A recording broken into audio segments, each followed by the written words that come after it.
جنگی صاحب رحمۃ اللہ علیہ نے جب سے پاکستان والا مولانا عبدالستار توسوی صاحب رحمۃ اللہ علیہ نے تنظیم اہل سنت بنا کر سب سے پہلے صحابہ کی دفاع کے لیے پاکستان میں بنیاد رکھی، پھر قاضی مظہر حسین صاحب رحمۃ اللہ علیہ نے اس پہ کردار ادا کیا، پھر مولانا یوسف بن نوری رحمۃ اللہ علیہ، مولانا سمیع الحق شہید رحمۃ اللہ علیہ نے تو سینٹ اور قومی اسمبلی میں بڑی لمبی جنگ لڑی ہے، جس پر اتنی موٹی کتاب آپ لکھ سکتے ہیں، ان کی تحریرات میں اس کی تفصیلات موجود ہے، خمینی تک کو خط لکھے، انہیں بھی ہم خراج تحسین پیش کرتے ہیں۔ دیگر علماء جماعتوں نے وقتاً فوقتاً اس پر کردار ادا کیا، پھر مولانا حکمات، مولانا اسار، مولانا فاروقی، مولانا اعظم، مولانا حیدری صاحب سے لے کر آخری شہید تک 10,000 شہداء کو بھی خراج تحسین پیش کرتے ہیں۔ ان کی قربانیوں کا نتیجہ کہ آج قومی اسمبلی اور سینٹ سے الحمدللہ بل پاس ہوا۔ اسی انداز میں جو اسیران ہیں، آپ میں سے کوئی جیلوں میں رہ کے آئے ہیں، آج جو جیلوں میں ہیں، جو پہلے کے تھے چلے گئے، دنیا سے چلے گئے، ان سب کی خدمات کا بھی، قربانیوں کا بھی اس میں حصہ ہے۔ میں انہیں بھی خراج تحسین پیش کرتا ہوں کہ ان کی قربانیوں کے نتیجے میں اللہ نے الحمدللہ یہ منزل عطا فرمائی۔ اسی انداز میں جو حضرات اس میں شب و روز محنت کر کے دیگر جماعتوں کے قائدین، پہلے اگرچہ مخالفتیں بھی رہی، اختلاف بھی رہا، بہت مسئلے رہے، لیکن اب منزل جب قریب آئی تو بلا مبالغہ اس میں جس نے کردار ادا کیا، مولانا عبدالاکبر چترالی صاحب ہیں اور حافظ عبدالکریم صاحب ہیں، اسی انداز میں مولانا فضل الرحمان صاحب ہیں، مولانا عبدالغفور حیدری صاحب ہیں، مولانا فضل محمد صاحب ہیں، جو مولانا فیض محمد صاحب جنہوں نے اسمبلی میں اس موقع پر آخری تقریر کی، اسی انداز میں ختم نبوت کے اکابر ہیں، اشاعت توحید کے بزرگ ہیں، جو تبلیغی جماعت کے، جنہوں نے دعائیں کی، جنہوں نے تائید کی، جنہوں نے اسمبلی میں آواز اٹھائی، جو ہمارے شانہ بشانہ کسی وقت نہیں بھی چلے تو پھر بھی چلے، ہم سب کو خراج تحسین پیش کرتے ہیں کہ ان کی محنت بھی اس میں شامل ہے، آج ہمیں منزل ملی ہے۔ اور پھر اسی طرح باقیوں کا تذکرہ کرتے کرتے مولانا احمد لدھیانوی صاحب دامت برکات عالیہ اور ان کی پوری ٹیم، مرکزی قائدین، صوبائی یونٹوں تک کے سارے وقتاً فوقتاً آپ کے ساتھ رہے، لیکن سب سے زیادہ حضرت لدھیانوی صاحب نے سفارتی محنت کر کے یہ منزل حاصل کی ہے۔ میں نے وہاں بھی کہا تھا، اسلام آباد میں کئی جگہ کہہ چکا ہوں، باقیوں کو ہم ایک ہاتھ سے سلام عقیدت پیش کرتے ہیں، حضرت لدھیانوی صاحب کو ہم دونوں ہاتھوں سے سلام عقیدت پیش کرتے ہیں۔ یہ ان کی محنت ہے۔ اب اس سے اگلی بات، اس حضرت چونکہ بڑے ہیں اور واقعی ان کا کردار ہے، لیکن ایک بات میں اس سے بھی زیادہ ہم سمجھتا ہوں وہ یہ ہے، آپ یہ جو کارکن بیٹھے ہیں، یہ جو ذمہ دار بیٹھے ہیں، اور وہ میرا غریب کارکن پشاور سے لے کر کراچی تک، جس کا جوتا ٹوٹا ہوا ہے، جس کے جیب میں کرایہ نہیں ہے، جو گھر سے بھی تانے برداشت کرتا ہے، جس کو دفتر سے نکال دیا جاتا ہے، نوکری سے نکال دیا جاتا ہے، جس کو مدرسے سے نکال دیا جاتا ہے، لیکن اس کے باوجود دیوانہ بار اپنی درویشی غربت کو لے کر صحابہ کی عظمت کے نعرے لگاتا رہا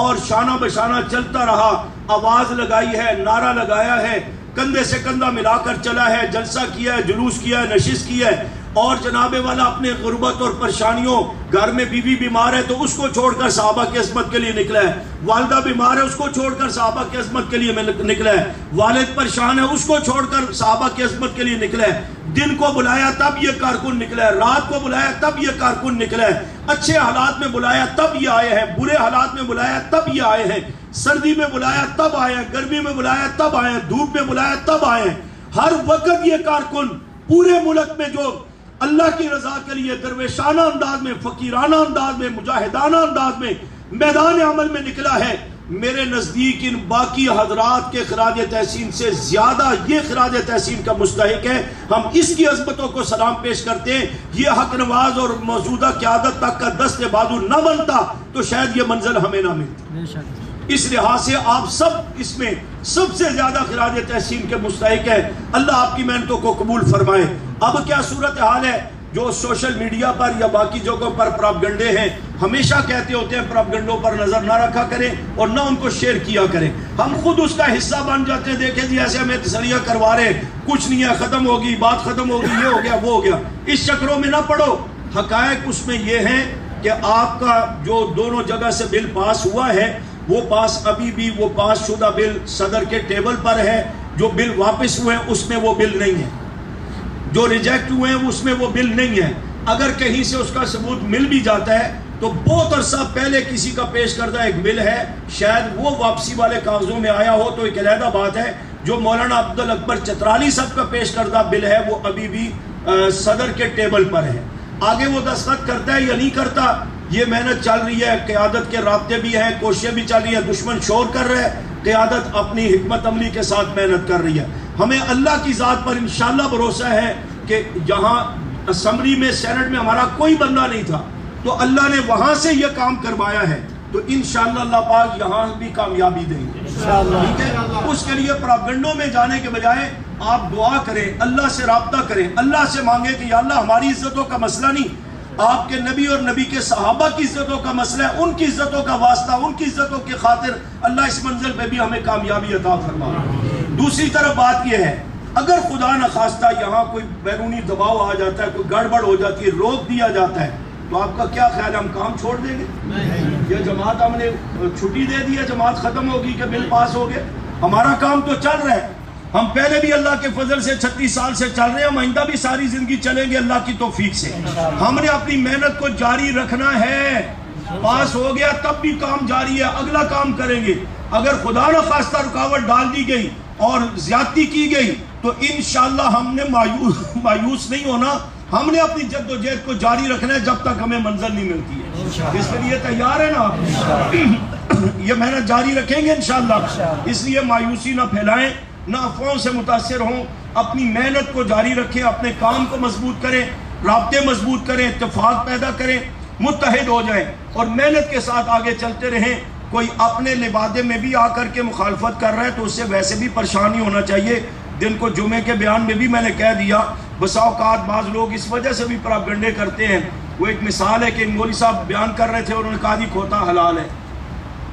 لوگ بھی پریشان ہوئے، علماء بھی پیچھے پڑ گئے، بھئی کھوتے کو آپ نے حلال کہہ دیا کیسے کہا؟ انہوں نے کہا مجھے بھی پتا حرام ہے لیکن میری طرف کوئی دیکھ ہی نہیں رہا تھا، میری کوئی بات ہی نہیں سن رہا تھا، میں اتنا موٹا تازہ ہوں، میں کسی کو نظر ہی نہیں آیا ہوں، تو اس لیے میں نے کہا چلو میری طرف بھی لوگ متوجہ ہیں، اس لیے میں نے ان کا ساتھ دینا شروع کیا کہ جناب یہ بل یوں نہیں ہونا چاہیے، یوں ہونا چاہیے، یوں ہونا چاہیے۔ تو اس سے کسی نے کہہ دیا کھوتا حلال ہے تو آپ کو ٹینشن نہیں ہونی چاہیے۔ آپ کو پتہ ہے کہ سارے اکابر علماء اکٹھے ہیں، بریلوی، دیوبندی، اہل حدیث، جماعتیں، سب اس پر متفق تھے، رائے تھی، تائید تھی، سب نے خوشی کا اظہار کیا ہے۔ تو جو اکا دکا بیچ میں اہل سنت کے لبادے میں گڑبڑ کر رہے ہیں نا، وہ کھوتے کو حلال کہہ کر کے اپنی طرف متوجہ کرنے چاہتے ہیں کہ یار ہمیں بھی خراج تحسین میں شامل کرو نا، ہمیں کیوں چھوڑا ہوا ہے؟ اس لیے وہ اپنا وزن پھر دشمن کی طرف ڈالتے ہیں۔ ایسی باتوں سے ٹینشن نہ لیا کریں، ہم نے اپنی جد و جہد کو انشاءاللہ جاری رکھنا ہے اور دشمن کی حیثیت کو چیک کریں۔ صرف کلپ سن کر کے متاثر ہو کر پراپگنڈے نہ کیا کریں جی اس نے یہ کہہ دی وہ کہہ دی۔ آپ یہ کیوں نہیں دیکھ رہے کہ انہوں نے 16 تاریخ کو اسلام آباد میں اتنا بڑا کنونشن بلایا، اس کی تعداد پوری نہیں ہے، انہوں نے کہا جی ملکی سطح کا کنونشن ہے، وہ ملکی سطح کا نہیں ہو سکا، وہ ڈویژن سطح کا تھا، اور پھر اس میں جتنی بھی تقریریں ہوئی ہیں ان کی سوچ متفق نہیں ہے، ہر ایک اپنی راگ علام پر ہے۔ کسی نے کہا جی توہین کی تعریف نہیں کی گئی اس لیے ہمیں یہ منظور نہیں ہے، کسی نے کہا جی اس لیے منظور نہیں ہے کہ سپاہ صحابہ کا پیش کردہ بل ہے، کوئی کچھ کہہ رہا ہے کوئی کچھ کہہ رہا ہے، یہاں تک کہ وہ آپس میں لڑ پڑے۔ جواد نقوی جو کتنے عرصے سے شر پھیلا رہا تھا اور بڑے صوفیانہ انداز میں وہ لوگوں کو خراب کر رہا تھا،